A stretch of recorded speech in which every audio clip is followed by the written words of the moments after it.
السلام علیکم ورحمۃ اللہ وبرکاتہ۔ امید ہے کہ آپ لوگ خیر و عافیت سے ہوں گے۔ کل مجھے دہلی جانا ہے ملت ٹائم کے جو 10 سال ہو رہے ہیں اس پروگرام میں شرکت کرنے کے لیے۔ اس وقت رات کے بج رہے ہیں جناب والا 12، سمجھ رہے ہیں آپ، سونے کا ٹائم ہے، سردیوں کی راتیں ہیں، لیکن چونکہ کل مجھے دہلی کے لیے نکلنا ہے اور پورا دن میں مشغول رہوں گا تو رات کو ہی میں یہ ریکارڈ کر رہا ہوں اور صبح مجھے فجر کی نماز پڑھتے ہی دہلی کے لیے نکلنا ہے۔ سمجھ رہے ہیں آپ، ایک ویڈیو کے پیچھے کبھی کبھی بہت محنت ہوتی ہے۔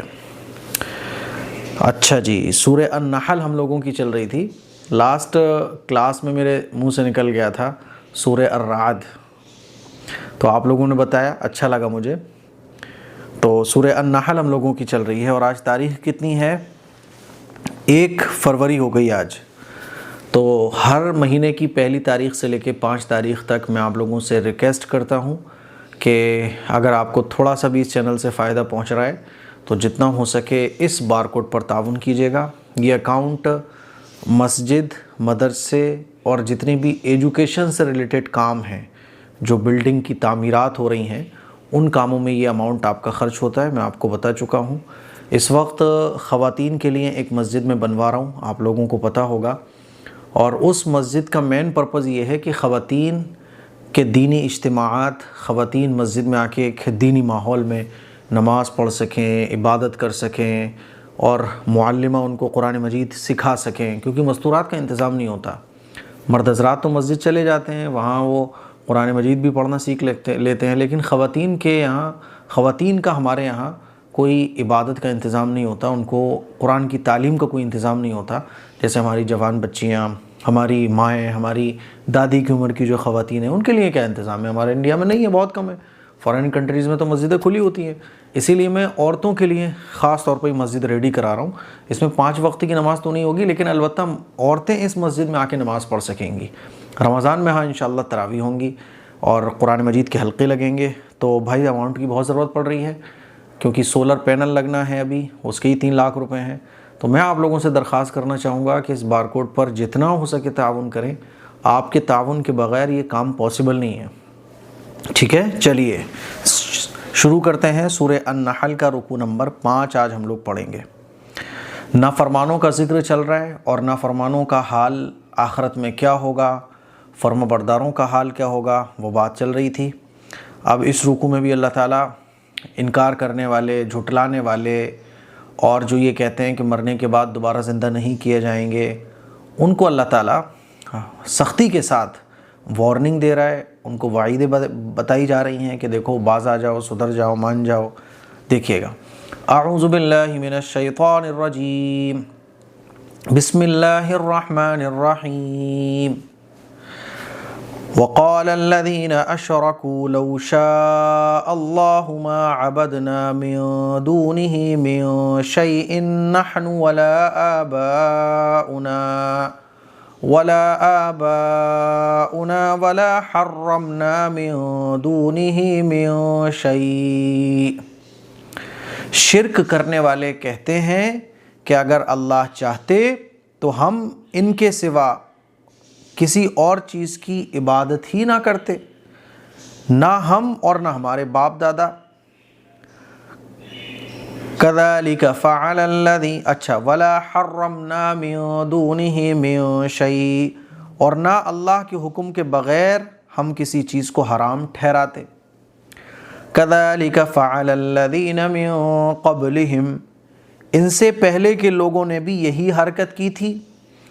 فَهَلْ عَلَى الرُّسُلِ إِلَّا الْبَلَاغُ الْمُبِينُ، تو کیا اللہ کے پیغمبروں پر واضح طور پر پیغام پہنچا دینے کے سوا کوئی اور ذمہ داری بھی ہے؟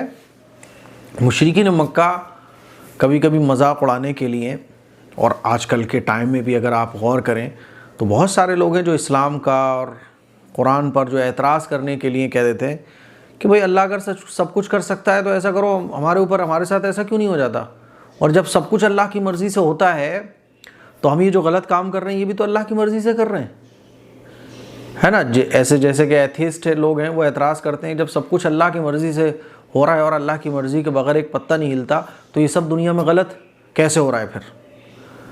تو ایسے ہی مشرکین مکہ بھی کہتے تھے کہ اچھا ہم اگر اللہ کے علاوہ یہ بت پرستی کر رہے ہیں، شرک میں مبتلا ہیں، تو اللہ ہمیں صحیح راستے پہ کیوں نہیں لا دیتا؟ اگر اللہ کو یہ پسند نہیں ہے تو ہم کیوں کر رہے ہیں یہ؟ اور ہمارے باپ دادا نے یہ کیوں کیا؟ اللہ ہمیں لا کے ہدایت پر ڈال دے۔ اس کا مطلب یہ کہ اللہ چاہ رہا ہے کہ ہم ایسا کریں۔ ان کا یہ اعتراض ہوا کرتا تھا، آج بھی بہت سارے لوگ ایسا اعتراض کرتے ہیں۔ تو اس کا صحیح جواب تو کچھ بھی نہیں ہے، کیونکہ جو آدمی ضد پر اس درجے اڑ جائے کہ مجھے صحیح بات کو نہیں ماننا، کوئی مجرم اپنے جرم کو تو چھوڑنے کی فکر نہ کرے، بلکہ وہ دلیل میں یہ پیش کرے کہ جب سب اللہ کی مرضی سے ہو رہا ہے تو میں نے یہ اللہ کی مرضی سے تو کیا ہے، تو ایسے آدمی کا کوئی علاج نہیں ہے۔ اس کا علاج پھر پٹائی ہے نا۔ تو اللہ تعالیٰ، مشرکین مکہ بھی یہ کبھی کبھی اعتراض میں کہا کرتے تھے، تو اللہ تعالیٰ نے ان کے اعتراض کا جواب نہیں دیا، بلکہ یہ کہا کہ پہلے جو قومیں گزری ہیں جن پر عذاب آیا، انہوں نے بھی یہی حرکت کی کہ اپنی کمیوں پر، اپنی کوتاہیوں پر نظر کرنے کے بجائے، اپنے جرم کو سوچنے کے بجائے، جرم سے باز آ جانے کے بجائے اسی طرح سے ضد اور ہٹدرمی کا معاملہ کیا۔ تو یاد رکھو، پیغمبر کا کام تو صرف پہنچا دینا ہے۔ پیغمبر پکڑ کے تمہیں سیدھے راستے پر نہیں ڈالیں گے، صرف وہ تمہیں بتائیں گے۔ پیغمبر کی ذمہ داری ہے تمہیں بتانا۔ نہیں مان رہے، کوئی بات نہیں۔ جیسے بھائی ہمارے معاشرے میں غلط لوگ ہوتے ہیں، کبھی کبھی ہماری اولادی ہماری نہیں سنتی ہے، تو ہم لوگ کیا بولتے ہیں؟ ٹھیک ہے بھائی، اب تیری مرضی ہے، دیکھ لے، کر لے، ہم نے تو تجھے بتا دیا یہ صحیح ہے یہ غلط ہے۔ تو اللہ تعالیٰ بھی اسی بات کو بیان فرما رہے ہیں۔ وقال الذین، اور کہا، الذین اشرکوا، مشرکوں نے کیا کہا؟ لو، اگر، شاء اللہ، اللہ چاہتا، ما عبدنا، تو ہم عبادت نہ کرتے، من دونہ، اللہ کے علاوہ، من شیء، کسی بھی چیز کی۔ مطلب اگر ہم کسی چیز کی عبادت کر رہے ہیں تو اللہ کی مرضی سے کر رہے ہیں، کیونکہ سب کچھ اللہ کی مرضی سے ہوتا ہے۔ ولا آباؤنا، اور نہ ہمارے آبا و اجداد، ولا حرمنا، اور ہم حرام قرار نہ دیتے، من دونہ، اللہ کے حکم کے بغیر، من شیء، کسی بھی چیز کو، کیونکہ مشرکین مکہ نے بہت سارے جانوروں کو خود سے ہی حرام قرار دیا تھا، اور وہ نظر مان لیتے تھے، وہ جانور حرام ہو جاتا تھا۔ ایسے انہوں نے خود سے ہی سیٹ اپ بنا کے رکھا ہوا تھا، تو یہ کہتے تھے۔ تو اللہ تعالیٰ نے اب ایسے لوگوں کا کیا حل ہے؟ یہی تو کہا جائے گا ٹھیک ہے بیٹا، کر لے تو جو کرنا ہے، کوئی بات نہیں، تو کر اپنی مرضی کی۔ تو اللہ تعالیٰ نے کیا کہا؟ کذالک، کہ اسی طرح جو باتیں تم کر رہے ہو، فعل الذین، کی تھیں ان لوگوں نے، من قبلہم، جو ان سے پہلے گزر گئے۔ پہلے قوموں پر جو عذاب آیا ہے انہوں نے بھی اسی طرح کی بات کی تھی۔ پھر کیا ہوا؟ فہل علی الرسل الا، تو اللہ کے پیغمبروں کی ذمہ داری پکڑ کے سیدھے راستے پہ لانا نہیں ہے، کیونکہ دنیا امتحان کی جگہ ہے، شارٹ ٹائم کے لیے انسان دنیا کے اندر آیا ہے۔ پیغمبروں کا کام ہوتا ہے اللہ کا پیغام بندوں تک پہنچا دینا۔ عمل کرنا نہ کرنا یہ بندے کا عمل ہے، زبردستی عمل نہیں کروایا جائے گا۔ فہل تو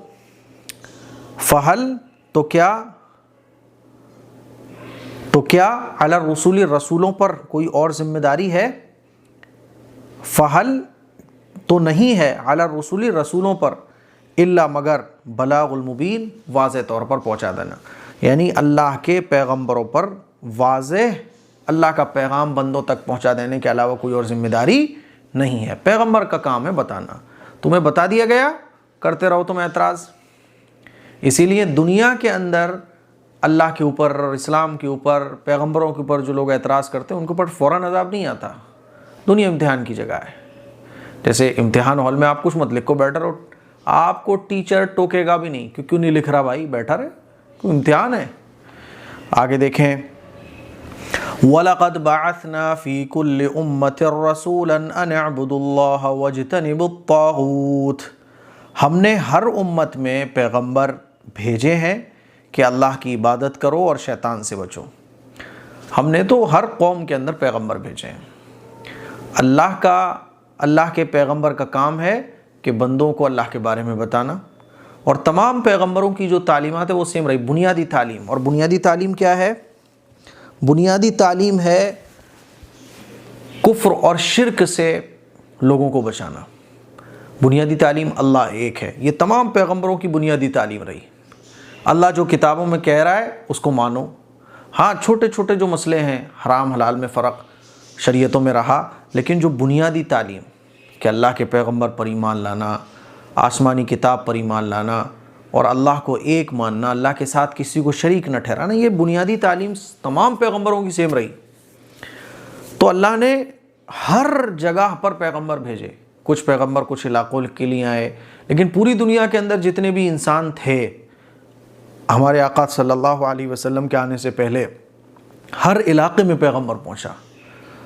بعد میں پیغمبروں کے جو عقیدت مند تھے انہوں نے اپنے پیغمبروں کی تعلیمات کو بگاڑ دیا، کسی نے اپنے پیغمبروں کو خدا بنا دیا۔ حضرت عیسیٰ علیہ السلام اور ہمارے آقا صلی اللہ علیہ وسلم کے درمیان تو کوئی بہت بڑا فاصلہ بھی نہیں ہے نا، لیکن عیسائیوں نے چند سو سالوں میں سب کچھ بدل دیا۔ حضرت عیسیٰ علیہ السلام کی جو تعلیمات تھیں ان کو سب بدل دیا، حضرت عیسیٰ علیہ السلام کو خدا کا بیٹا قرار دے دیا۔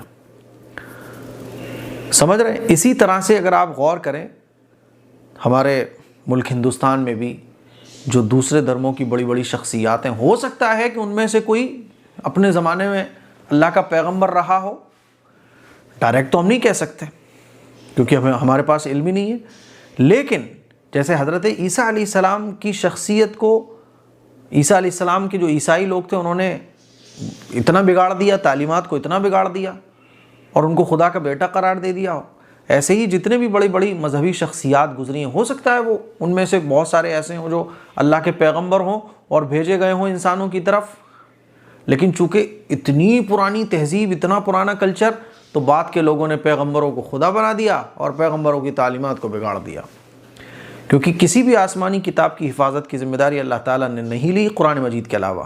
تو ہو سکتا ہے کہ ہمارے انڈیا میں جو بڑے بڑے مذہبی شخصیات جو بہت پرانی چیزیں، پرانا جو دھارمک چیزیں، ہو سکتا ہے وہ آسمانی کتاب ہوں کسی زمانے میں، بعد میں لوگوں نے اس کو بگاڑ دیا، کیونکہ جو قدیم جو ہمارے ملک ہندوستان کا جو پرانا دھرم ہے اس میں بھی حضور علیہ الصلوۃ والسلام کے بارے میں، پیغمبروں کے بارے میں اور کفر اور شرک کے بارے میں ملتا ہے کہ خدا ایک ہے، وہ نظر نہیں آتا، یہ سب ملتا ہے۔ تو ہو سکتا ہے، اللہ فرماتا ہے وَلَقَدْ بَعَثْنَا، اور ہم نے بھیجا مِن كُلِّ أُمَّةٍ، ہر امت میں، مِن كُلِّ أُمَّةٍ، ہر امت میں، رسولاً، ایک رسول، اور وہ رسول کی ذمہ داری کیا تھی؟ ان اعبدوا اللہ، کہ اللہ کی عبادت کرو، وَاجْتَنِبُوا، اور بچو، طاغوت شیطان سے بچو، فَمِنْهُمْ مَنْ هَدَى اللَّهُ وَمِنْهُمْ مَنْ حَقَّتْ عَلَيْهِ الضَّلَالَةُ، تو ان میں سے بعض کو تو اللہ نے ہدایت سے نواز دیا اور بعض وہ ہیں جن پر گمراہی ثابت ہو کر رہی۔ فَسِيرُوا فِي الْأَرْضِ فَانظُرُوا كَيْفَ كَانَ عَاقِبَةُ الْمُكَذِّبِينَ، لہٰذا زمین میں چل پھر کر دیکھ لو کہ جھٹلانے والوں کا کیا انجام ہوا۔ جن لوگوں نے ہدایت کو چاہا اللہ نے ان کو ہدایت دے دی، جن لوگوں نے ہدایت کو نہیں چاہا اور ضد اور ہٹ درمی اپنائے رکھی تو اللہ نے ان کو گمراہ کر دیا، کیونکہ ہدایت اور گمراہی کا معاملہ انسان کی چاہت پر ہے۔ اللہ اسی بات کو بیان فرما رہا ہے کہ ہر قوم کے اندر اللہ تعالیٰ نے پیغمبر کو بھیجا اور پیغمبروں نے یہ تعلیم دی کہ دیکھو اللہ کی عبادت کرو اور شیطان سے بچو۔ وہ الگ بات ہے کہ جس نے ہدایت کو چاہا اس کو ہدایت مل گئی، جس نے گمراہی کو اختیار کیا اس کو گمراہی مل گئی۔ فَمِنْهُمْ، تو ان میں سے کچھ لوگ تو وہ ہیں، من، جن کو حد اللہ نے ہدایت دی، وَمِنْهُمْ، اور ان میں سے کچھ لوگ ہیں، من حقت، کہ ثابت ہو گئی، علیہ، ان کے اوپر، ضلالہ، گمراہی۔ فَسِیرُوا، تو تم چلو، فِی الْأَرْضِ، زمین میں، فَانظُرُوا، تو تم دیکھو، کیف، کیسا رہا، کان، عاقبۃ الانجام، مکذبین، جھٹلانے والوں کا۔ تو زمین میں چل پھر کر دیکھ لو، قوم عاد، قوم سمود، آج بھی جو ہے نا بڑی بڑی بستیاں، بڑی بڑی عمارتیں جہاں اللہ کا عذاب آیا وہ آج بھی صحیح سلامت ہیں، ہزاروں سال گزرنے کے بعد بھی۔ تو اس سے ایک بات یہ بھی پتہ چلتی ہے کہ تاریخی عمارتیں بھی اگر آپ دیکھو نا تو سوچو کہ اس کو بنانے والے کتنے بڑے کاریگر، کتنے بڑے پیسے والے، کتنے بڑے سورمر ہیں، لیکن آج ان کا نام و نشان نہیں ہے۔ یہ عمارتیں باقی رہ گئیں، تاج محل باقی رہ گیا، بڑے بڑے بادشاہوں کی عمارتیں باقی رہ گئیں، لیکن ان کا نام و نشان نہیں ہے، یعنی وہ ان کو یہ بڑی بڑی عمارتیں بھی نہ بچا پائیں۔ تو انجام بہرحال موت ہے، اپنی موت کو یاد رکھو۔ آگے دیکھیں، اِن تحرص علی ہداہم فإن اللہ لا یہدی من یضل وما لہم من ناصرین۔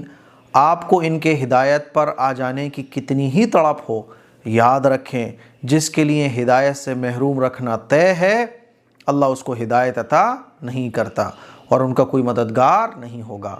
اللہ کے نبی صلی اللہ علیہ وسلم کے بارے میں نے آپ کو کئی بار بتایا کہ حضور چونکہ تمام باپوں سے زیادہ شفیق، تمام ماؤں سے زیادہ ممتا حضور کے دل میں، حضور یہ چاہتے تھے کہ ایک ایک بندہ، ایک ایک بندی اللہ کے عذاب سے بچ کے، جہنم سے بچ کے جنت میں داخل ہو جائے۔ تو حضور کے تڑپ یہ رہتی تھی کہ یہ لوگ جہنم سے بچ کے جنت میں داخل ہو جائیں، لیکن ظاہر سی بات ہے اللہ نے ہدایت کا جو مدار رکھا ہے وہ انسان کی چاہت پر رکھا ہے۔ تو حضور کڑتے رہتے تھے، فکر مند رہتے تھے، تو اللہ نے تسلی دی حضور کو اور بیان فرمایا کہ آپ کتنا ہی چاہیں لیکن ان کو ہدایت تو تبھی ملے گی نا جب یہ ہدایت کو پسند کریں گے، اسی لیے آپ پریشان نہ ہو۔ ان تحرس، آپ کتنا ہی تڑپیں، آپ کے اندر کتنی ہی تڑپ ہو، علی ہداہم، ان کے ہدایت پر آ جانے کی، لیکن ان لوگوں کو ہدایت نہیں ملے گی۔ یاد رکھیں فإن اللہ، بے شک اللہ، لا یہدی، ہدایت نہیں دیتا، من، اس شخص کو، یضل، جو گمراہی کو اختیار کرتا ہے، وما لہم، اور نہیں ہوتا ان کے لیے، من ناصرین، کوئی مددگار۔ آگے دیکھیں وَأَقْسَمُوا بِاللَّهِ جَهْدَ أَيْمَانِهِمْ لَا يَبْعَثُ اللَّهُ مَن يَمُوتُ، وہ زور لگا کر اللہ کی قسمیں کھاتے ہیں کہ جو مر جائے اللہ اسے دوبارہ زندہ نہیں کریں گے۔ بَلَا وَعْدًا عَلَيْهِ حَقًّا وَلَكِنَّ أَكْثَرَ النَّاسِ لَا يَعْلَمُونَ، ضرور زندہ کریں گے، یہ پختہ وعدہ ہے، لیکن اکثر لوگ علم نہیں رکھتے۔ مشرکین مکہ کہتے تھے کہ مرنے کے بعد دوبارہ زندہ نہیں کیے جائیں گے، جو بھی زندگی ہے بس یہی ہے، مزے کرو، مستی کرو۔ اللہ کہہ رہا ہے دوبارہ زندہ کیے جاؤ گے، کیسے پاسبل ہے؟ جیسے آج بھی بہت سارے ایتھیسٹ کہتے ہیں کہ بس مر گئے، ختم، دوبارہ زندہ ہونے کا یہ کچھ بھی نہیں ہے۔ کیسی عجیب بات ہے کہ اتنی بڑی کائنات، اتنا بڑا نظام یوں ہی بن گیا، بس بلا وجہ میں بن گیا۔ چھوٹی سے چھوٹی چیز بھی بنتی ہے تو بغیر مقصد کے نہیں بنتی، اتنی بڑی کائنات، اتنا بڑا کارخانہ بغیر مقصد کے بن گیا، اور پھر اس میں بھی جو چاہے، جو جیسی زندگی گزارے، اس سے کوئی سوال نہیں ہوگا۔ یہ کیسا؟ ایسا نہیں ہو سکتا۔ اللہ فرما رہا ہے وَأَقْسَمُوا، اور یہ لوگ قسمیں کھا کے، باللہ، اللہ کی قسمیں کھا کے، زور لگا کے، کیونکہ لوگ خدا کو تو مانتے تھے نا مشرکین مکہ۔ وَأَقْسَمُوا، اور یہ لوگ اللہ کی قسمیں کھا کے، جَهْدَ أَيْمَانِهِمْ، وَأَقْسَمُوا، اور یہ لوگ قسمیں کھاتے ہیں باللہ، اللہ کی، جَهْدَ أَيْمَانِهِمْ، اپنی قسموں کو زور لگا کے بولتے ہیں، لا، نہیں، یبعث اللہ، اللہ زندہ کرے گا، من، ان لوگوں کو، من یموت، جو مر جاتے ہیں، یعنی مرے ہوئے لوگوں کو اللہ دوبارہ زندہ نہیں کرے گا۔ تو اللہ فرما رہا ہے بلا، ضرور زندہ کریں گے، وعدن علیہ، وعدن، یہ پختہ وعدہ ہے، علیہ، اس بات پر کہ اللہ دوبارہ زندہ کرے گا، حقاً، بالکل سچ ہے، ولیکن، لیکن، اکثر الناس، بہت سارے لوگ، لا یعلمون، جانتے نہیں ہیں، علم نہیں رکھتے۔ آگے دیکھیں لِيُبَيِّنَ لَهُمُ الَّذِي يَخْتَلِفُونَ فِيهِ وَلِيَعْلَمَ الَّذِينَ كَفَرُوا أَنَّهُمْ كَاذِبِينَ، دوبارہ زندہ کیا جانا اس لیے ہوگا کہ جس کے بارے میں وہ جھگڑا کر رہے تھے اللہ ان کے سامنے اس کو واضح کر دیں، اور تاکہ کفر کرنے والوں کو معلوم ہو جائے کہ وہی جھوٹے تھے۔ اللہ دوبارہ زندہ کرے گا، ایسا پاسبل نہیں ہے کہ آدمی ظلم کے ساتھ زندگی گزارے، چوری ڈکیتی، دوسروں کا حق مار کے زندگی گزارے، غلط کام کرے اور وہ یوں ہی چھوٹ جائے، ایسا نہیں ہو سکتا۔ اللہ بیان فرما رہا ہے اللہ دوبارہ زندہ کرے گا، کیوں کرے گا؟ لیبینہ، تاکہ جان لے، لیبینہ، تاکہ واضح ہو جائے، لہم، ان کے لیے، وہ بات، الذین، جس کے بارے میں یختلفون فی، لوگ جھگڑ رہے ہیں، کس کے بارے میں جھگڑ رہے ہیں؟ کہ دوبارہ ہم زندہ نہیں کیے جائیں گے، ان کو یہ پتہ چل جائے، ولیعلم، اور جان لیں، الذین کفروا، وہ لوگ جنہوں نے کفر اختیار کیا، انہم، کہ وہ لوگ، کانوا کاذبین، کہ وہی لوگ جھوٹے تھے جو انکار کر رہے تھے۔ انما قولنا لشیء اذا اردناہ ان نقول له کن فیکون، جب ہم کسی چیز کا ارادہ کرتے ہیں تو اس چیز کو ہمارا حکم اس طرح ہوتا ہے کہ ہم اس کو کہتے ہیں ہو جا تو وہ ہو جاتی ہے۔ اب اللہ اپنی قدرت کو بیان کر رہا ہے کہ جب تم کچھ نہیں تھے تو اللہ نے کن کہہ کے تمہیں پیدا کر دیا، جب سیمپل ہی نہیں تھا، جب کوئی بھی چیز نہیں تھی، تب اللہ نے سب کچھ بنا دیا، اب تو تم کچھ ہو۔ تو اللہ اپنی قدرت کو بیان کر رہا ہے کہ اللہ کے لیے کوئی کام مشکل نہیں ہے، اللہ تو بس جب کسی چیز کا ارادہ فرماتا ہے تو کہتا ہے ہو جا، تو وہ ہو جاتی ہے۔ اور اللہ کو تو یہ بھی کہنے کی ضرورت نہیں ہے، یہ تو چونکہ اللہ انسانوں سے کلام کر رہا ہے تو ظاہر سی بات ہے جب ہم امریکہ جاتے ہیں تو انگلش میں ہم کانورسیشن کریں گے نا، کیونکہ وہاں ہم انگلش جانتے ہیں۔ اگر ہم وہاں یہ اردو بولیں گے وہاں کون سمجھے گا ہماری زبان؟ تو ایسے ہی اللہ جب انسانوں سے بات کر رہا ہے، جب ہم انگریزوں سے بات کریں گے تو انگلش میں بات کریں گے، سعودی عرب میں جائیں گے تو عربی میں بات کریں گے، ہے نا؟ کیونکہ اگر ہم وہاں کہیں بھی جا کے اپنی لینگویج بولیں گے وہاں دوسری لینگویج نہیں، بات ہی نہیں ہو پائے گی۔ تو اللہ جب انسانوں سے بات کر رہا ہے تو انسانوں کی بات، انسانوں ہی کے طور طریقے میں بات کرے گا نا۔